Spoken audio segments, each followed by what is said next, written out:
Vampire the Masquerade Bloodlines. The role-playing game with this unwieldy name wasn't commercially successful, but became a cult classic over time. It was a fantastic game, but it's also more than 15 years old now. So, is it still playable today? And if you haven't played it yet, should you? Let me tell you about the game so you can decide for yourself. This is the gaming greyhound, and you should perhaps better take cover, because those of you sitting in the first few rows will get wet.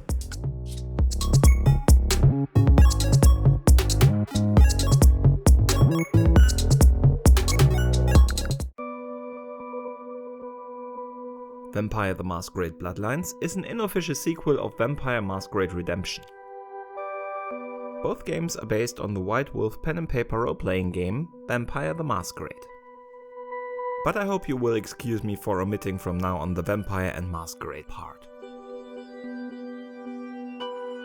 But while Redemption has a lot in common with games like Diablo, Bloodlines follows more in the footsteps of Deus Ex, Fallout and other hardcore RPGs.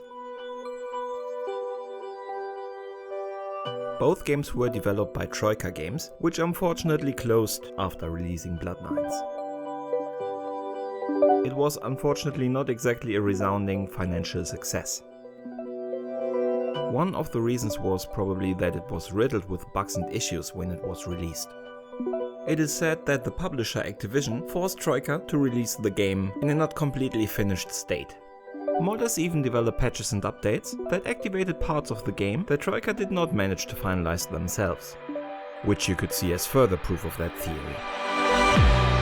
There are actually still releases of that patch, and be aware that if you want to try the game, you will even need this patch to start it on a modern system. Luckily, it's easy to find. Just Google Bloodlines unofficial patch for the most current version. So what you are seeing here is that plus version with the unreleased content and certain additional optimizations. Let's talk gameplay. The game opens with your character becoming a vampire. With this life-changing event, of course everything is different for the character. In that regard, it is actually ideal for people who are not familiar with the White Wolf universe. You don't need to know anything before you start the game. You will learn everything together with your character, or by on-screen tutorials of course. That helps a lot in immersing you into the story while you discover this pretty dark world. But before you go on this journey, you get to create your character. First you choose out of 7 different clans of vampires. This will already affect your gaming experience more than you're used perhaps from other games. As a magic using Tremere for example, you have access to a completely different haven. Lycavians are completely bonkers, and that's reflected in almost every line of dialogue that they speak.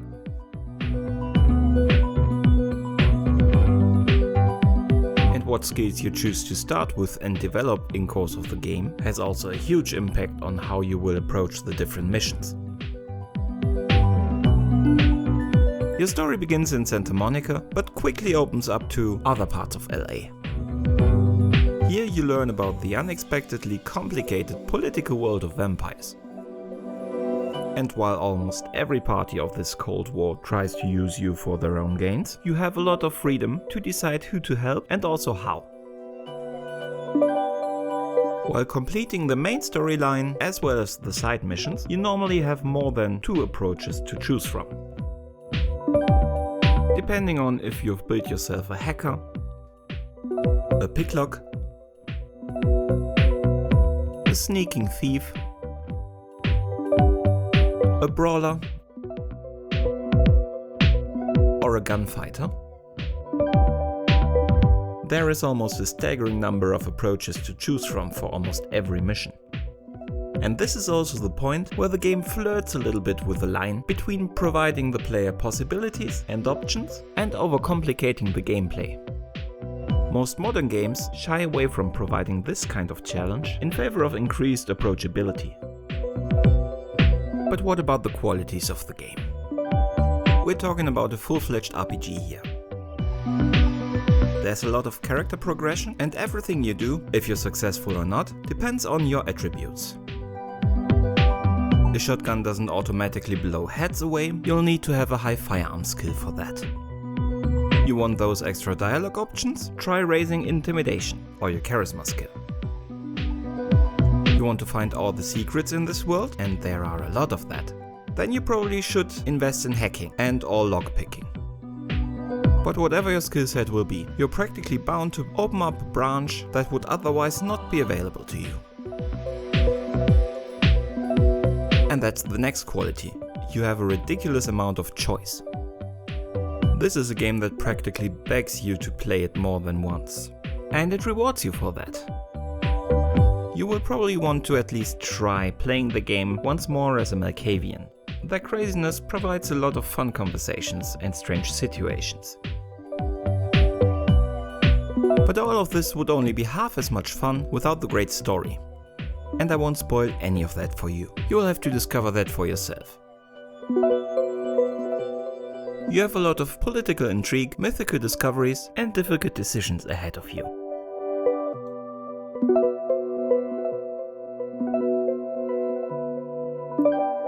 To appreciate what the game is doing on a technical level, we have to look at it through the eyes of 2004 for a second.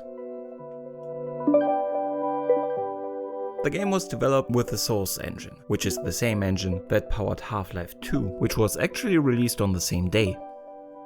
With it, it brought for that time impressive textures, which even used bump mapping. I also remember how fascinated I was by the shader work, for example on the windows of the very first room you start in Santa Monica. But also the water in the sewers.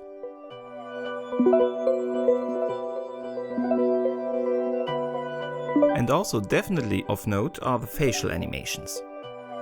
They might not seem like much today, but for that time this was revolutionary. You could actually see if a non-player character was amused or angered by whatever you were saying to it. We hadn't seen that in a lot of games yet. So all in all, while it was really good for its time, it starts to look very dated. There is not too much variety in the character models. Rooms seem a little empty. And pretty good texture work tries to hide the fact that games of that era did not have the highest polygon count. Also, every spoken line in this game has a voiceover of considerable quality. Not every actor is great, but overall, this is really good. On the side of music, you have a handful of recognizable songs, and also in in-game bars and clubs, you have very fitting soundtracks. But in most areas, the music takes a step back, and for my taste, that's a tiny step too far back. So beside the main theme, it's a bit forgettable.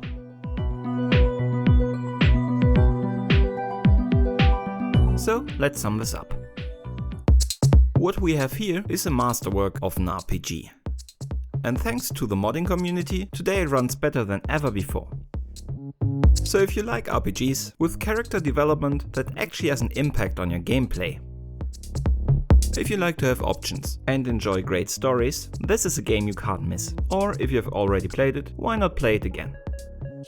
If you generally don't like RPGs, if you don't like that your good aim is not enough to cause high damage, if you need to be able to see everything a game has to offer in one single playthrough, stay away from Bloodlines. It won't make you happy.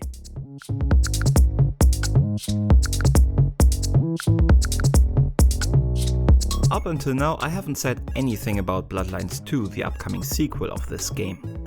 And why should I? This is about the first one. But let me say this. I've stayed away from all the information about the sequel to avoid any spoilers, and I'm looking really forward to that. I just hope that they keep all the complexities of choices, of how you can solve missions, of what impact even your clan has on your experience. Because if they don't, if they dumb this down in the hopes of it getting more mass market appeal, they wouldn't need to call it a sequel of this masterpiece. So let's all cross our fingers for that. But that's all for today, folks. You were watching The Gaming Greyhound, thank you very much for that. Subscribe if you liked what you've seen, I'd very much appreciate it. See you soon, goodbye. If you want to help me out, please subscribe, ring the bell. I'm pretty sure you have heard that in other videos before. Bye!